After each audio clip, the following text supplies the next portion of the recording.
Situated in the southeast of Europe, encompassing the Greek and Anatolian peninsulas of the early centuries, was what historians have come to call the Byzantine Empire, although a man of the time may have known it better by its formal title of the East Roman Empire, or simply the Roman Empire, as this expansive domain had owed its beginnings to the division of Rome into the realms of West and East, and despite having for a significant period lost the titular city of Rome as well as being itself both ethnically and culturally Greek, the people of Byzantium through it all maintained the title and fragmental identity of the Romans. In the years leading up to the First Empire's division, the capital had been moved from Rome in Italy to the Greek city of Byzantium, then renamed New Rome, or as it's more commonly known, Constantinople, the city of Constantine. In the following years, the east would see its power rise while that of the west wane. The Valley of Constantinople, being located strategically where Europe met Asia, encouraged greater focus on the region both in places of security and development, which in part contributed to a neglecting of the old now capital of the Western Empire. Decades of abuse and decline would ultimately drive the West to collapse, leaving the Byzantines as the de facto Roman Empire,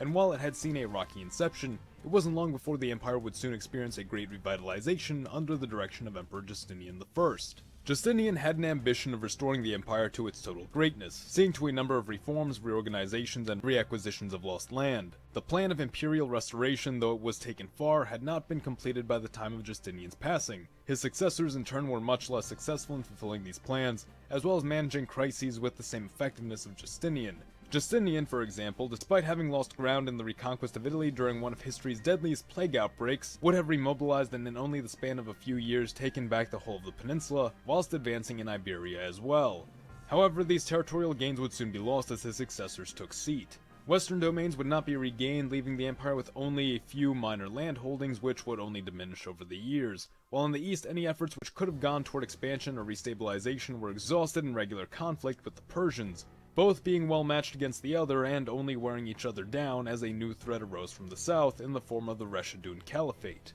Islam had been spreading rapidly and presented itself as a new energetic force prepared to overthrow both the Byzantines and the Persians. The majority of Persia would fall to the Caliphate while Byzantium barely held out, losing its vital Egyptian territory and assuring that any hopes of reinvigorating the empire would be slow and far off. See, it's often taken for granted how Byzantium was not merely the lands of Greece and Anatolia, but in good portion also Egypt. The cities of Constantinople in Greece, Antioch in Anatolia, and Alexandria in Egypt formed a golden triangle of historic Greek cities which stood as major hubs of the empire's realms in the three continents of Europe, Asia, and Africa, each contributing a major asset in the fields of commerce, military might, and production of goods respectively, a little bit like how the American colonies were specialized in our world. Egypt had been a key pillar of imperial agriculture and production. With it now in the hands of the Caliphate, the Byzantines would be left running on only 2/3 of their original capabilities, still needing to contend with hostile forces all around them, as well as their own internal stressors. The empire would remain in this dire position until about the year 1000, when it would reclaim a number of its Balkan territories under Basil II,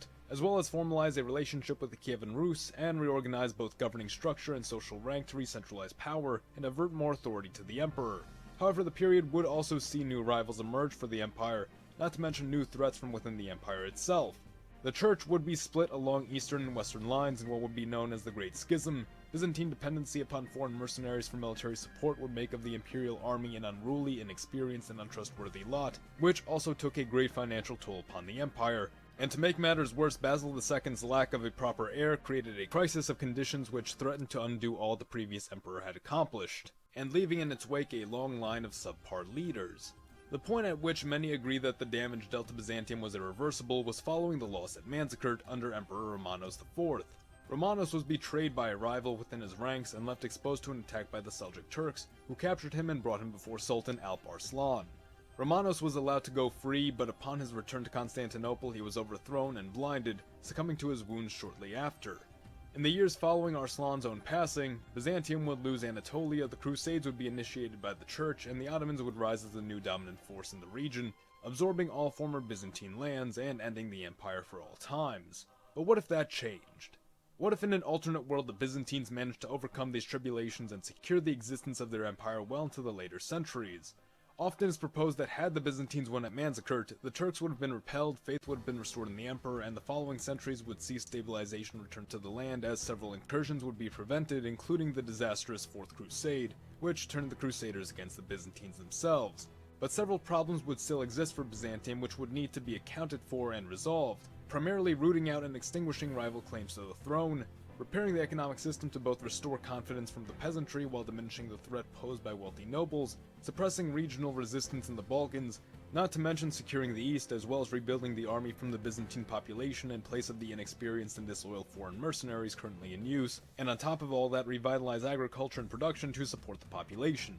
Had Romanos won at Manzikert, the chances of all these needs being addressed is still a stretch. Realistically, even in a best-case scenario, we'd likely still see a heavy dependence upon foreign soldiers while the population reinforced itself and incentives were developed to help get Byzantine men back into the ranks. And until that point, several things could go wrong for the empire, including further raids and breakoffs of territory. As a general, Romanos also had ambitions of expanding eastward against the Turks in a conquest of Iraq, Iran, and Syria, something which would no doubt drive the Byzantine army to a breaking point, for a result which would ultimately not last, as just some decades later the Mongols would have charged through the region, forcing the Byzantines to retreat to their fortifications in Anatolia. A better option would have been to forge peace with the Turks and advance southward against the declining Fatimid Caliphate for a recapture of Egyptian land. This could be achieved with much less effort than a western push, and would ultimately speed up Byzantine recovery by opening up access to the region's resources, which had historically helped Byzantium maintain its powerful soldier population. So for the sake of keeping Byzantium standing, we're going to propose that the Byzantines not only win at Manzikert, but soon after establish peace with the Turks and direct forces toward Egypt. Essentially, everything that could realistically go right for the Byzantines at this point just happens to go right. Perhaps Romanos turns out to be an exceptional emperor on par with Justinian or Basil, but whatever the case, somehow Byzantium is able to mend these previously stated issues either immediately or over time. Assuming Romanos lives about as long as Basil or Justinian, his reign would end sometime following the turn of the century, in which time he would have exploited the turbulent situation in Egypt to launch an invasion by land and by sea, securing a foothold in the northeast coast. Hopes of retaking Italian lands would need to be set aside, as western expansion had historically proven detrimental and unstable for the empire. Instead, the Byzantines would cement their domain in the East Mediterranean, building fortifications along its border to secure what would come to be recognized as Byzantium Prime, the essential and necessary homeland of the Byzantines, which encompassed the Greek, Anatolian, and Egyptian coasts. With this restoration both of security and of land, peasants would find greater opportunity as craftsmen, merchants, fishers, and farmers especially,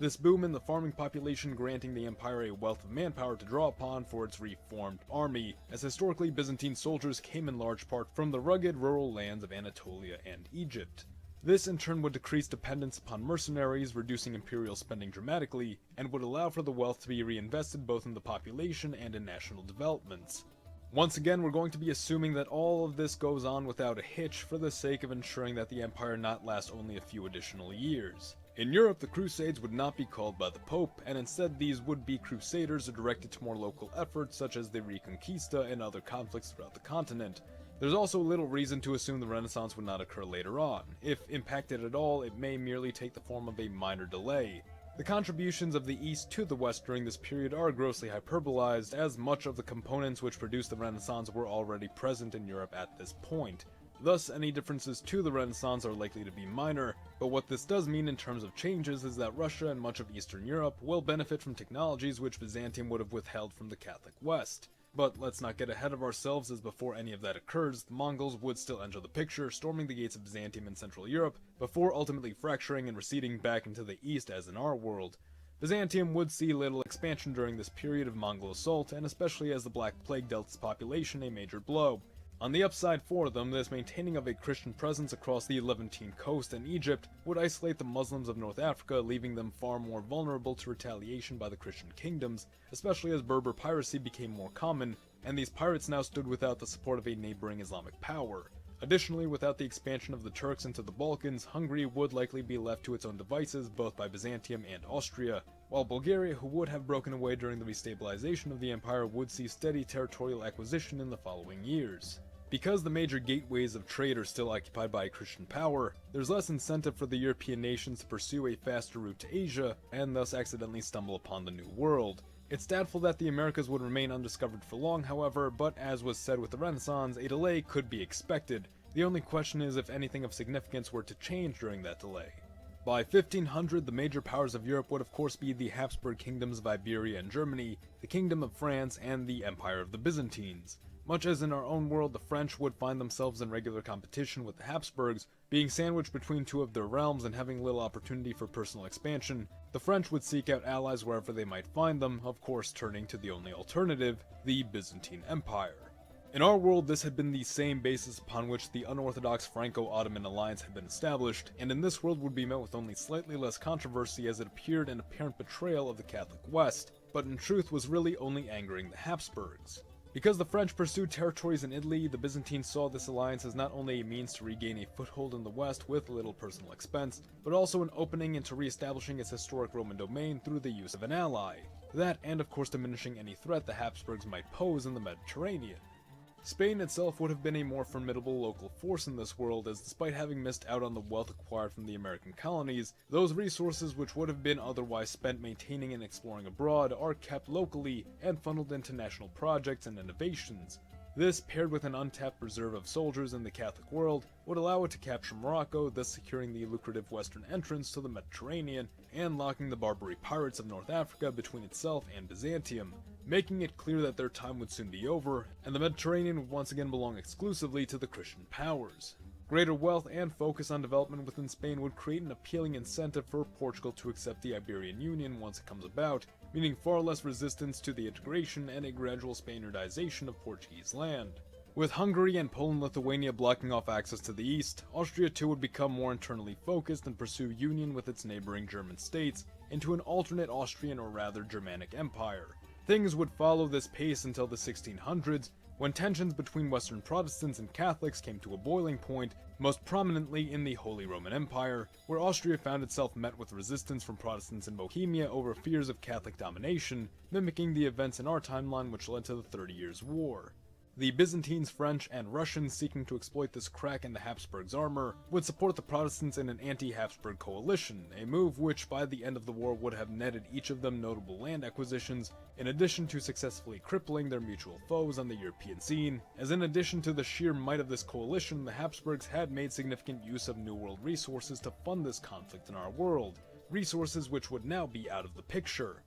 And speaking of which, it would be following this war with the emergence of England, the Netherlands, and France as the new European naval powers that the discovery and colonization of the New World would finally begin. While Spain by this point could still throw its head into the colonial game, its leadership would have been made inept and feeble by generations of inbreeding, yet even if Spain had managed to take any lands for itself at this time, they would no doubt still be lost in the inevitable War of Spanish Succession not far on the horizon. With Spain knocked out of the fight, France and England would be the new dominant forces of the West, the Netherlands desperately vying for England's position as there would have been a tremendous amount of competition between the two at this time. The Dutch being in a geographically disadvantageous position would come into an alliance with France against England, the two compromising to divide colonial claim to global land much in the same way Spain and Portugal had in our world. France would allow the Dutch clear access to their ports in exchange for an upholding of their agreement and a keeping of England from establishing colonies in the Dutch domain.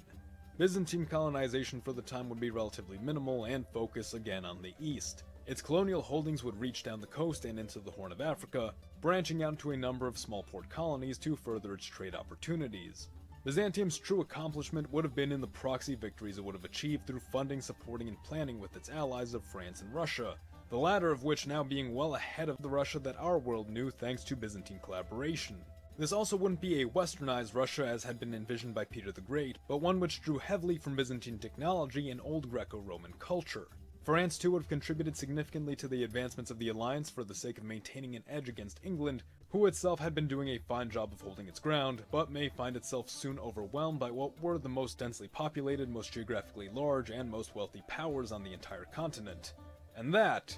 is where I'll end this video for now. The US of Z thanks you for watching. You can pick up a copy of our novel, I Am Uncle Sam, in the links below, support your Legion by liking the video, or join our ranks by subscribing for more. Mr. Z,